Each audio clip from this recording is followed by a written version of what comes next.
ఆదిలాబాద్ జిల్లా బజార్హాత్నూర్ మండలం పిప్పిరి గ్రామానికి పలు అభివృద్ధి కార్యక్రమాల శ్రీకారానికి విచ్చేసిన రాష్ట్ర ఉప ముఖ్యమంత్రి మల్లు భట్టి విక్రమార్కకు హెలిప్యాడ్ వద్ద తెలంగాణ కిసాన్ కాంగ్రెస్ రాష్ట్ర ప్రధాన కార్యదర్శి బోరంచు శ్రీకాంత్ రెడ్డి పుష్పగుచ్చం అందజేసి స్వాగతం పలికారు।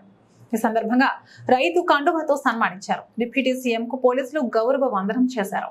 అనంతరం భట్టి విక్రమార్క నాడు పాదయాత్ర సమయంలో పిప్పిరి గ్రామానికి ఇచ్చిన హామీల అమలులో భాగంగా పిప్పిరి గ్రామంలో అంతర్గత రోడ్ల నిర్మాణానికి మరియు గ్రామ పంచాయతీ భవనాల నిర్మాణానికి శంకుస్థాపన చేశారు।